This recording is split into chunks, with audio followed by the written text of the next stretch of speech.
"Find her a husband no one wants," the letter said. "Find her a husband no one else will take, and be quick about it, and do not let her believe for one moment that she has any say in the matter." The Duke of Welbourne read the line twice.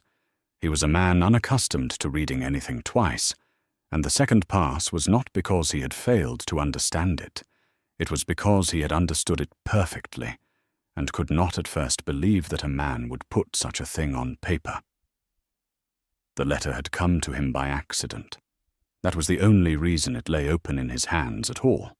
A courier, half frozen and behind his schedule, had emptied a satchel of misdirected post onto the steward's table at Welbourne Abbey, and among the bills and the seed catalogues and the parish notices there had been this single folded sheet, sealed in cheap red wax, addressed in a cramped and hurried hand to a Mrs. Trembath of Stanabridge. The seal had broken in transit. The Duke, sorting the pile because he trusted no one else to do it carefully, had unfolded it without thinking, the way a man unfolds a paper that is already open. He should have folded it again at once. He did not.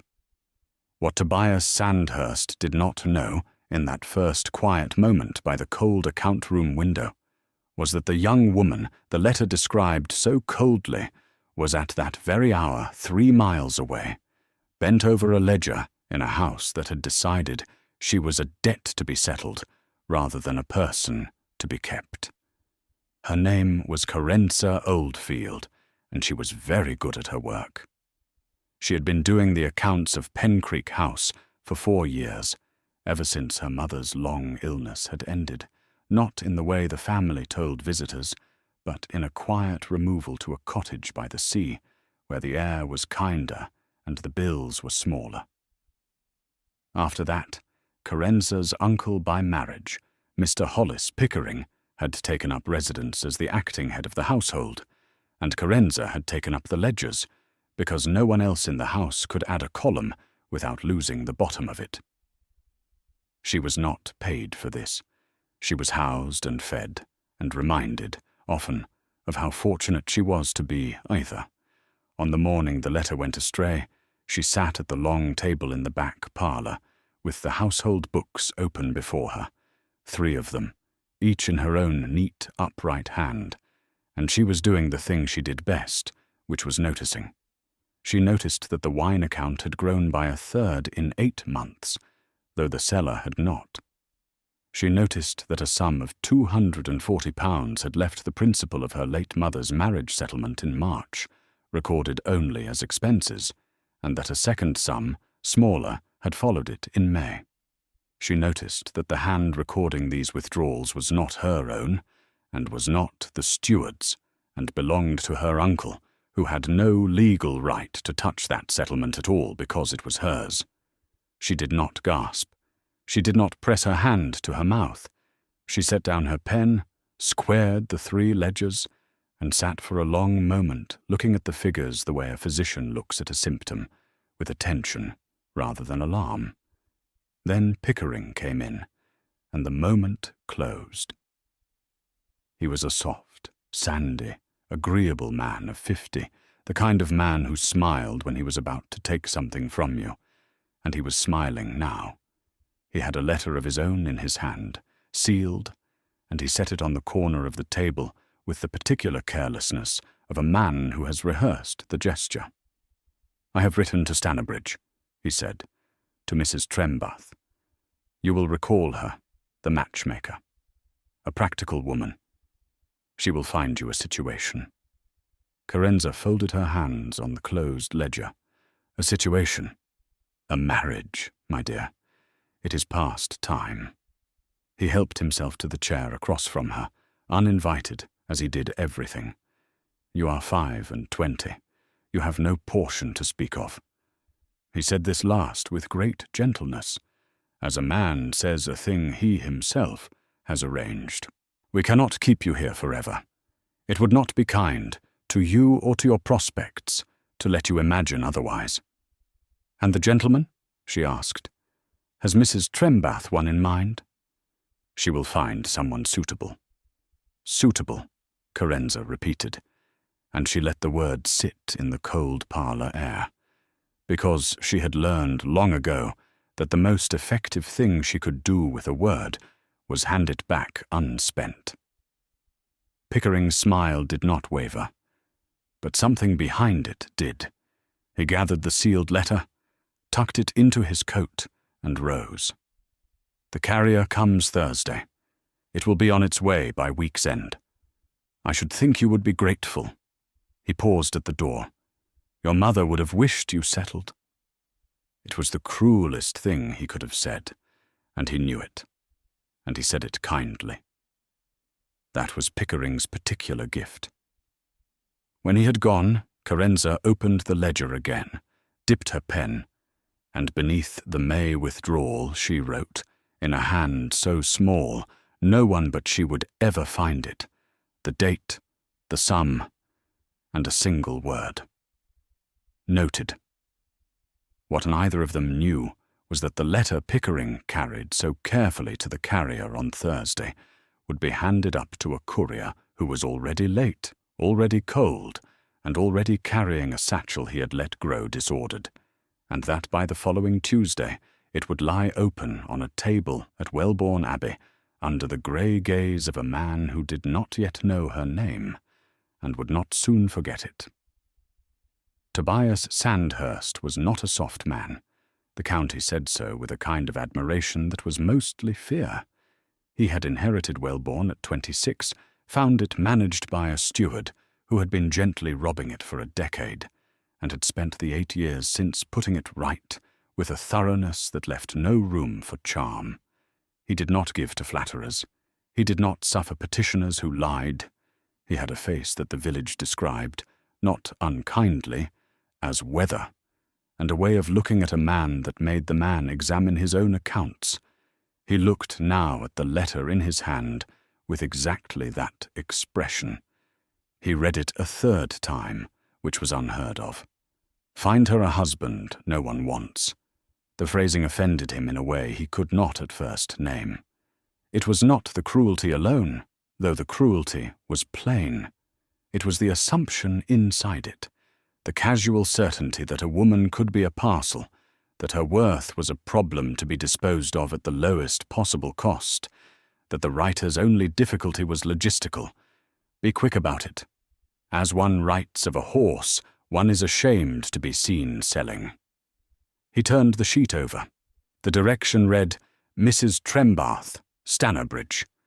The body named no one but her, the burden, the girl with no portion and no say. But near the foot, where the writer had grown careless with his own contempt, there was a line that fixed her. The late Mrs. Oldfield's daughter, who keeps the books and presumes upon it. Who keeps the books, the Duke thought, and presumes upon it. He had spent 8 years learning exactly how much a household depended on the one person in it who could keep the books, and was not believed to matter. He set the letter down on the cold table very precisely, as though it might mark the wood. "Trenoweth," he said. His housekeeper came at once. Mrs. Trenoweth had been at Welbourne since before the Duke could walk, a spare, upright woman with a face like a closed account, and an instinct for worth that had never once been wrong. She read the letter where it lay, without touching it, in the time it took her to draw a single breath. "Oldfield," she said. "Pencreek House. That will be the Pickering household now. Old Mr. Oldfield went abroad after his wife took ill, and the Pickering man came in." Her mouth thinned. "There was a settlement. The mother's. It was meant for the daughter." "You know a great deal," the Duke said. "I know the county, Your Grace. The daughter is spoken of as clever and not pretty, which in this county means clever." Mrs. Trenoweth folded her hands. "It is none of our affair." "No," the Duke agreed. "It is not." He found, examining the statement, that he did not believe it. It was not pity. It was nearer to recognition. He had spent 8 years learning how often the worth of a thing is recorded nowhere, kept by someone the ledger does not credit, and how a house can be quietly emptied by the very people charged with keeping it full. What he recognized in the letter was not a girl he had never met. It was a theft in progress, dressed as a kindness. The letter never arrived, he said at last. It was lost in the post. Such things happen. Mrs. Trenoweth's expression did not change, which was her way of approving. They do, Your Grace. Constantly. I will want to know about that settlement quietly. Send for Caddick. By the time the candles were lit, the letter that was meant to dispose of Carenza Oldfield lay locked in the Duke's own desk, and a chain of small, quiet events had begun to move in the opposite direction from the one her uncle intended. The next weeks passed slowly for Carenza, in the way that the worst weeks do, full of waiting for a blow that does not fall on schedule. Thursday came. The carrier came. The letter, she was told, was on its way. She kept the books. She watched another sum, £80 this time, leave the principal of her settlement under the heading repairs, though nothing at Pencreek had been repaired since the previous rain. She made her small notation. Noted. She waited for word from the matchmaker, for the summons, for the man no one wanted, who was to be found, and fitted to her like a yoke. The word did not come. A week became a fortnight. Pickering grew first impatient, then uneasy. He wrote again, more sharply. That letter, by some ordinary miracle of the post, arrived where it was sent, and Mrs. Trembath of Stanabridge replied with bewilderment that she had received no first letter at all, had no notion of any arrangement, and would thank Mr. Pickering not to dun her for a commission she had never been asked to earn. Pickering's unease became something colder. He did not understand how a letter could simply fail to exist. He was not a man who believed in accidents. And while he turned the small mystery over, growing more careful, the Duke of Welbourne's solicitor, a dry and patient old man named Caddick, was 3 towns away, sitting in a chambers full of dust and deeds, quietly drawing out the full and dismal shape of the Oldfield marriage settlement. It was Caddick who brought the first thread to the Abbey on a wet morning in the 2nd week, and laid it before the Duke with the care of a man who has handled fragile things all his life. The settlement is sound, Caddick said. That is the trouble for Mr. Pickering, and the fortune for Miss Oldfield, if she ever learns of it. The principal was tied to the daughter on the mother's marriage, some £4,000, with the interest to maintain the wife during her life, and the whole to pass to the daughter at 25, or on the wife's removal from the household, whichever came first. Caddick looked up over his spectacles. The wife was removed from the household, to a cottage by the sea, I am told. Then it is already the daughter's, the Duke said. It is, and has been for some 2 years. Caddick's dry voice did not change, but his eyes were sharp. During which time, a Mr. Hollis Pickering, who has no standing in the deed whatever, has drawn upon the principal 11 times that I can trace. He had no right to a farthing of it. He appears to have relied upon the daughter's ignorance and the father's absence. He paused. She keeps the household books, I understand. If she keeps them as well as she is said to, she will have recorded every withdrawal he made, without knowing she was recording the proof of her own robbery. The Duke was silent for a moment. Outside, the rain moved across the beechwoods in long grey sheets. She is keeping the evidence, he said, in her own hand, in his house, and does not know it is a weapon. Just so, Your Grace. Then we must give her the chance to use it, the Duke said, before he discovers what she is sitting on and burns it. He did not send for her. That would have frightened her, and frightened her uncle into haste. Instead, he did the slow, patient, unglamorous thing. which was the only kind of thing Tobias Sandhurst ever did. He had Caddick send a single dry note to Pencreek House, addressed not to Pickering but to the keeper of the accounts, requesting, on a small pretext of a disputed boundary hedge between the two estates, that the household books showing the relevant rents be brought to Welbourne Abbey for inspection by the Duke's man of business. It was an ordinary request. It was the kind of request that passed between neighbouring estates a dozen times a year. And it was addressed, deliberately, to her. Pickering could not refuse it without insulting a duke. He could not send the books himself, because he could not add a column. And so, on a grey Tuesday morning, 3 weeks after a letter went astray, Carenza Oldfield put on her slate-blue wool, tied the strings of a plain bonnet under her chin, gathered 3 ledgers into a leather case, and was driven the 3 miles to Welbourne Abbey to deliver, she believed, evidence in a quarrel about a hedge. She had no notion she was carrying her own freedom in her lap. The Abbey was not what she expected. She had expected guilt and chill, the particular coldness of grand houses, the kind of room designed to make a visitor feel her own smallness. Welbourne was old grey stone, and beech wood and rain, and the room she was shown into was a working library, warm with a real fire, the shelves full of books that had plainly been read, the long table scarred with use. A house, she thought, that was kept rather than displayed. It eased something in her that she had not known was clenched. The Duke came in alone. She had expected weather, and the county had not lied. He was tall and dark and unornamented, dressed in forest green wool without a single flourish, and his face had the still hardness of a man who had stopped expecting to be charmed. His eyes were the grey of the sky over the woods. He looked at her for a moment, with an attention so complete that she had to remind herself she had done nothing wrong, that she was here about a hedge.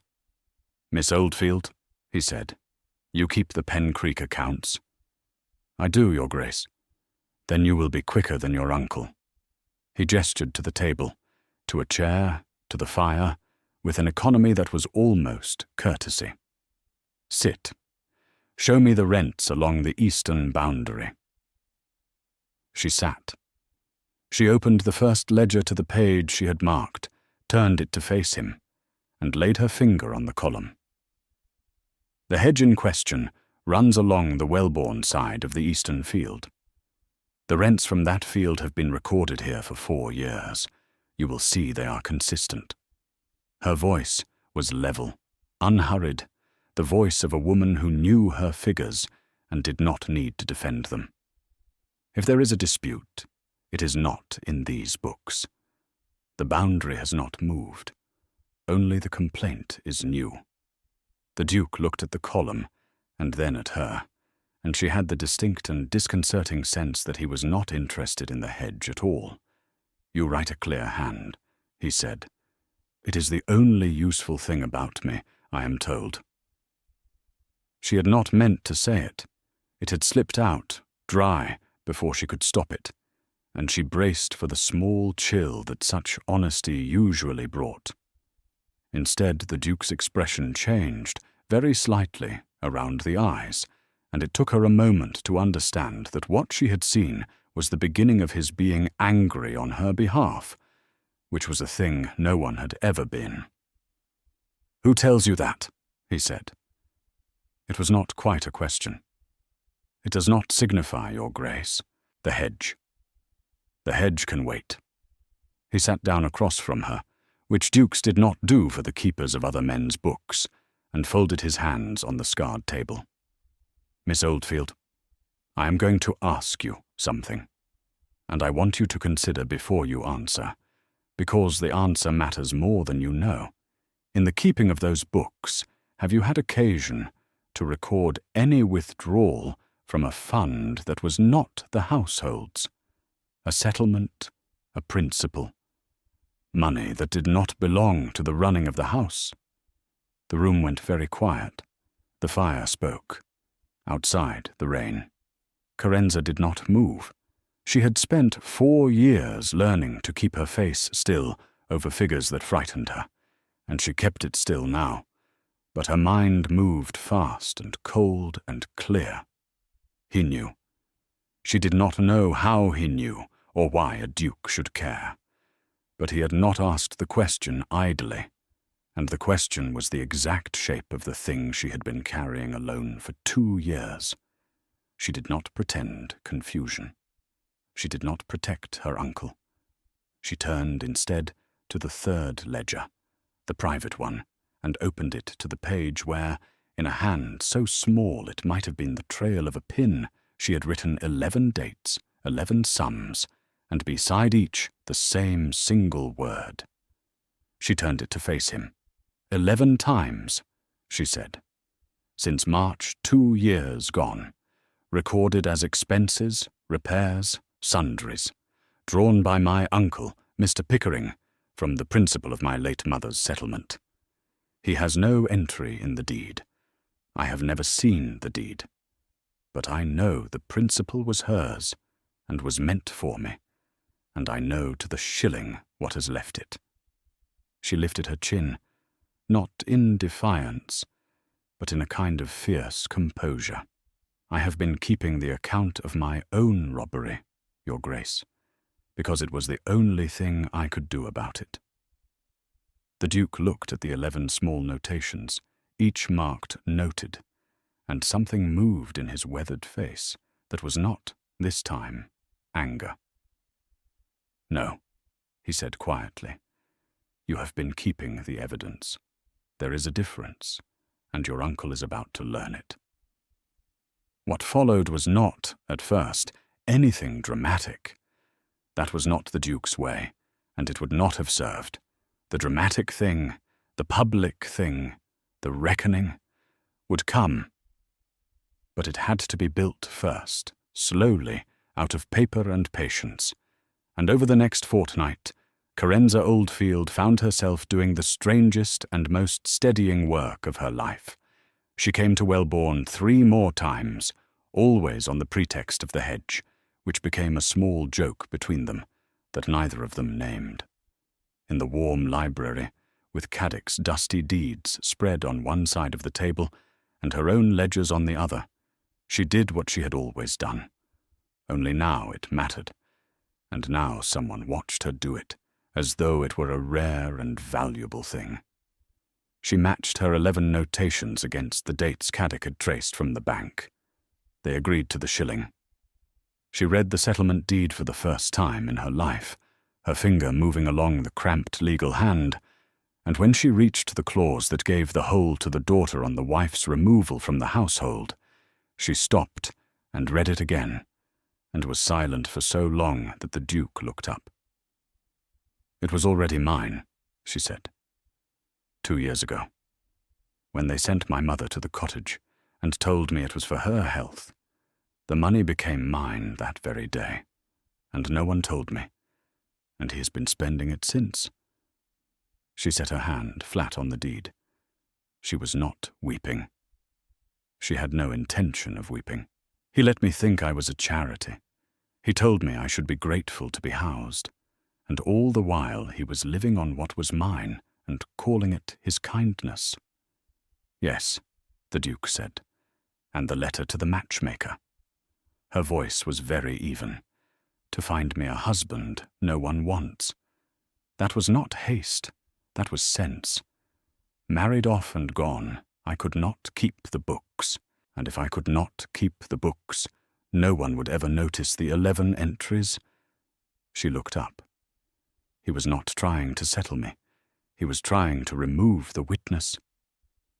The Duke held her gaze across the table, across the deeds and the ledgers, and the small warm space between them that had been growing, unremarked, for a fortnight.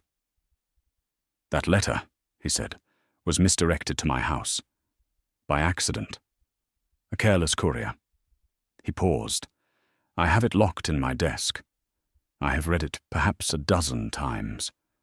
I will tell you plainly, Miss Oldfield, that in 8 years of putting right and robbed estate, I have never been angrier at a single sheet of paper, and I didn't at first understand why. And now? Now I understand it perfectly. He did not elaborate. He was not a man who elaborated. But he held her gaze a moment longer than the matter of settlements required, and she understood, with a small interior shock, that the anger had a person inside it, and the person was her. By the end of the second week, the case was built.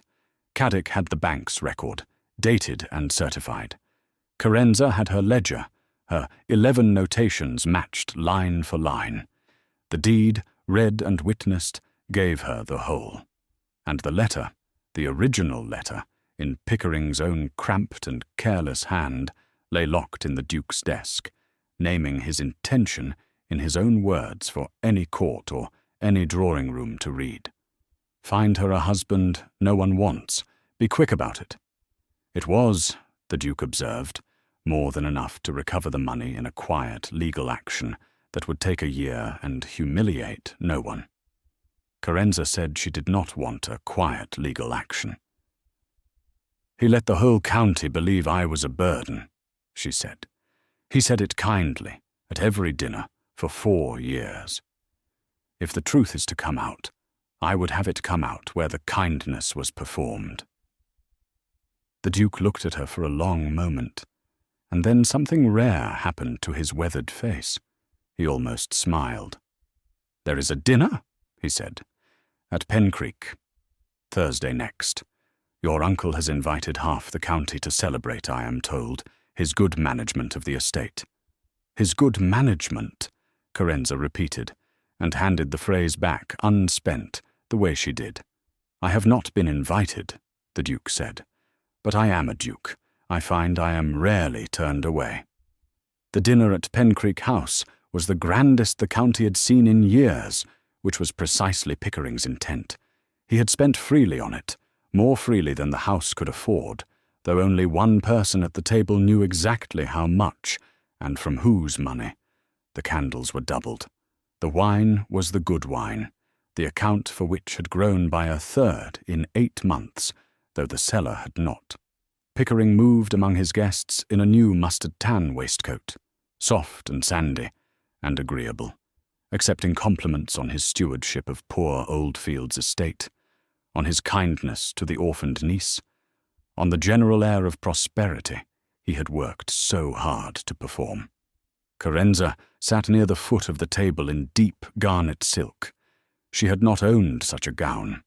Mrs. Trenworth had seen to it somehow, and when Carenza protested the expense, the older woman had said only that it was not an expense, it was a uniform, and a soldier did not apologize for her colours. So Carenza wore garnet among the pastels, dark and clear and deliberate, and several guests remarked that the bookkeeping niece looked unexpectedly well, and could not have said why. The sight of her made them faintly uneasy. She did not look uneasy. That was the why. The Duke of Welbourne arrived between the soup and the fish. He was not announced, because Pickering's footman did not know what to do with a duke who had not been invited, and so he simply appeared in the doorway of the dining-room in forest green and ivory, tall and unsmiling, and the conversation died around the table, the way conversation dies when the temperature in a room drops without explanation. Pickering rose, all confusion and delight, the delight a half-second too slow. "Your Grace, we are honoured. I had not, that is, we did not expect, please, a place must be laid. The very head of the table, I insist." "I will not keep you from your dinner long, Mr. Pickering," the Duke said. His voice was pleasant. It carried to every corner of the silent room. "I have come about a matter of the post. A letter of yours went astray some weeks ago. I have recovered it. I thought, as you had taken such trouble over it, you would wish to have it read." The colour left Pickering's face slowly, from the top down, like water draining from a glass. "I am sure," he said. "I cannot think what letter." "No? The Duke drew a folded sheet from his coat. The cheap red wax still clung to it, broken. A letter to Mrs. Trembath of Stannerbridge, concerning the disposal of your late sister-in-law's daughter. You will remember the phrasing. I find I have it nearly by heart. He did not read it. He held it and let the room look at it. And that was worse. Find her a husband no one wants. Be quick about it. Do not let her believe she has any say. The silence in the room was no longer the silence of a dropped temperature. It was the silence of 40 people who had all, at one time or another, accepted Pickering's kindly account of his burdensome niece and were now recalculating it. "This is," Pickering said, and his agreeable voice had a crack in it now, a hairline crack running up from somewhere deep. "This is a private family matter, Your Grace, and a kindness, a difficulty. You cannot understand the difficulty of a girl with no portion, no prospects, a charge upon us all these years." "No portion," the Duke said. And here he did the one thing he had planned, the only theatrical thing in a campaign built entirely of paper, and he did it not by raising his voice, but by turning, at the foot of the table, to the woman in garnet silk. "Miss Oldfield," he said, "you keep the books. Perhaps you would tell the company what portion you have." Carenza Oldfield set down her glass. She did not stand quickly. She rose the way she did everything, without haste, and when she spoke, her voice was the level, unhurried voice she used over a column of figures she was certain of, and it filled the silent room more completely than any shout could have done. £4,000, she said, settled on my mother at her marriage, to come to me at 25 or on her removal from this household, whichever came first. My mother was removed to a cottage by the sea 2 years ago. The money became mine that day. She turned her clear hazel eyes on her uncle, and they were not blazing. They were worse than blazing, they were certain. Since that day, uncle, you have drawn upon it 11 times. I have the dates. I have the sums. I recorded every one of them in my own hand as I entered them in the household books, never knowing I was setting down the proof of a theft. £320 in the first year, 410 in the second, recorded by you as repairs, as sundries, as expenses, for a house in which nothing has been repaired since the old reign. "You cannot," Pickering began. "I can," she said, "because I kept the account.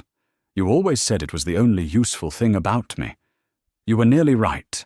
It was the most useful thing about me. It has just cost you everything you took." She might have stopped there. It was enough.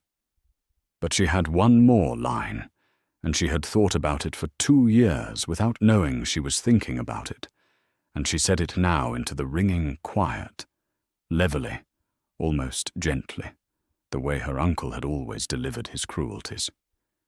"You did not write to that matchmaker to settle me, uncle.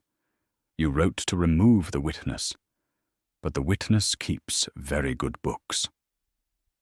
No one at that table ever forgot it.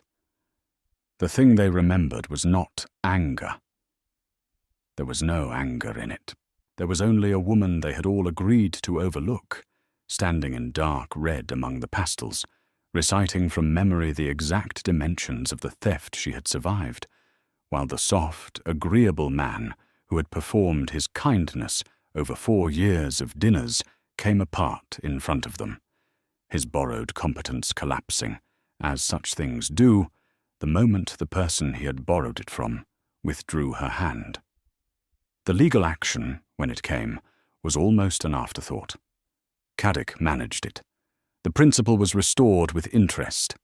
Pickering, faced with the dated record of the bank and the matched record of the ledger and the testimony of a duke, didn't contest it. A man doesn't contest a column he himself wrote. He retired in the end to a small situation in the north, the management of a distant relation's modest concern, where there were no settlements to draw upon and no clever niece to keep the count. He went quietly. The county, which had praised his kindness for 4 years, did not speak of him at all after that, which is the particular fate of men whose only currency was the good opinion of people who have stopped extending it. Carenza Oldfield came into her £4,000 and her mother's cottage by the sea, and something she had not expected to come into at all, which was the regard of the county that had overlooked her, now suddenly and loudly certain it had always known her worth. She found she did not much want their certainty. She had had her own all along. What she wanted, she discovered, over a quiet autumn of putting her own affairs in order, was the warm working library at Welbourne Abbey, and the long scarred table, and the man who sat down across it for her when he hadn't sat down for anyone in 8 years. It was she who said it first. That surprised them both. They were in the library on a wet afternoon in October, the deeds long since put away, the pretext of the hedge worn so thin that neither of them bothered with it any more. She had come, this time, with no books at all. The fire spoke, the rain moved across the beech woods, and the Duke, who expressed everything he felt through action and almost nothing through speech, had just done a small thing, had simply moved the candle nearer to her side of the table so that she might read more easily. The kind of plain, practical kindness that cost nothing and meant everything. And Carenza, watching him do it, found that her certainty had at last arrived at a conclusion. "You sat down for me," she said, "the first morning. Mrs. Trenoweth told me you never sit. You read standing, to keep your distance. But you sat down for me, over a quarrel about a hedge that did not exist." "The hedge did not exist," he agreed. "Why did you sit down?" Tobias Sandhurst looked at her across the table, across the warm space that had been narrowing for 2 months, and for once in his life he did not reach for an action to stand in for the words. He simply said the plain and direct thing, the way he had once told her, plainly, why a letter had made him angrier than any letter in 8 years. "Because you handed me the word suitable," he said, and made it sound like an insult, and I had never in my life met anyone who could do more with what she chose not to say. I have spent 8 years valuing the people no ledger credits, and then a letter came to my house by accident, ordering the disposal of exactly such a person, and I read it, and I thought, before I had ever seen your face, that whoever was being thrown away was worth more than the whole house throwing her. I was right. I am rarely so glad to be right." It was a long speech for him. It was, Mrs. Trenoweth said later, the longest she had known him make, and Carenza Oldfield, who had been called a burden and a charity, and the only useful thing about herself, rose from her chair, came around the long scarred table, and kissed him, because she had spent 4 years being disposed of, and she did not intend to wait to be chosen. He was still for one astonished moment.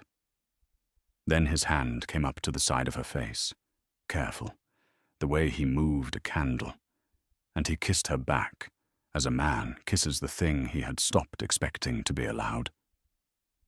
They were married before the year turned, quietly, in the old grey chapel at Welbourne, with Mrs. Trenoweth in the front pew and Caddick beside her looking dry and pleased, and no half-county of guests at all. The spring after, a letter came to Welbourne Abbey, properly directed this time, in a cramped hand the new Duchess recognised at once. It was from Stanabridge, from Mrs. Trembath the matchmaker, who had heard, as everyone had heard, the whole astonishing story, and who wrote, with a frankness Carenza rather liked, to say that she had never in 30 years been so glad to have failed to make a match. The husband no one wanted, Mrs. Trembath wrote, had found his own way to you, and I am told he is the most wanted man in 3 counties. So perhaps the instruction was carried out, after all, only backward. Carenza read it aloud to her husband at the long scarred table in the warm library, and he made the small sound that in him passed for laughter. She kept that letter. She kept it in the drawer of the desk where the first letter had once been locked, the cruel one, the one that had ordered her disposal and gone astray and saved her life by going astray. She had asked for that first letter, and the Duke had given it to her, and she had not burned it, though she might have. She kept them together, the 2 letters, the one that had tried to throw her away, and the one that admitted, 2 years late, that it had failed. On wet afternoons, she sometimes took them out and set them side by side on the table, the cruel, cramped hand and the wry, apologetic one, and looked at them the way she looked at any account she had brought from red into black. Noted, she thought, and she put them away and moved the candle nearer and went on with the work that no ledger had ever credited, and that she now did every day in a house that had sat down for her, by choice and not by debt, and would go on doing so for the rest of a long and well-kept life,